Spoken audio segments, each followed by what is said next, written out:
প্রিয় ভাই ও বোনেরা, আসসালামু আলাইকুম। অনেকে আমাকে বলেন, হাশেম ভাই আমার নিজের বাবার জমি আমাকে দান শর্তে দান করছে, তারপরেও সেই ফাইলটা খারিজ করতে গিয়ে আটকায় গেছে।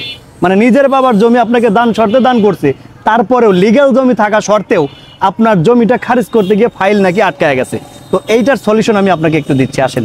এ দেখেন এই সলিউশনটা কিভাবে করবেন।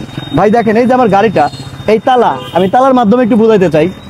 এইটা কিন্তু 4-5 হাত লাগে, তো মানে এইটা খুলতে আমি তো চেষ্টা করতাম, সঙ্গে আমার ওয়াইফও চেষ্টা করতো, মাঝে মধ্যে আমার মেয়েও ধরতো। মানে বলতে চাচ্ছি, এইটা খুলতে 3 জন প্রয়োজন হতো। আমি একা খুলতে পারতাম, একটু কষ্ট হইতো আর কি। এখন দেখেন কতটা ইজিলি খুলি।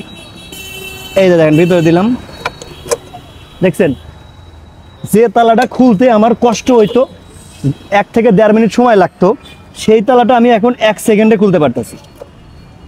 এই দেখ, এটা কেমনে খুলতে পারতেছি জানেন? এইখানে আমি পুরা মোবাইল দিছি, এই তালার মধ্যে গতকাল রাত্রে পুরা মোবাইল দিছি, যে কারণে আমি তালাটা ইজিলি খুলতে পারতেছি। তো এখন বলতে পারেন, হাশেম ভাই তালা খোলার সঙ্গে জমি রেজিস্ট্রি খারিজের কি সম্পর্ক? জায়গা মতো মোবাইল দেন, জায়গা মতো মোবাইল দিলে আপনার ফাইলটা যেখানে আটকায় গেছে ওইখান থেকে রানিং হবে। ওই যে দেখেন, তালাটা প্রায় বাতিল হয়ে গেছিল, নষ্ট হয়ে গেছে। তালাটা খুলতে 2 জন লাগতো, এখন আমি ইজিলি 1 হাত দিয়ে করতে পারি, মোবাইল দিছি।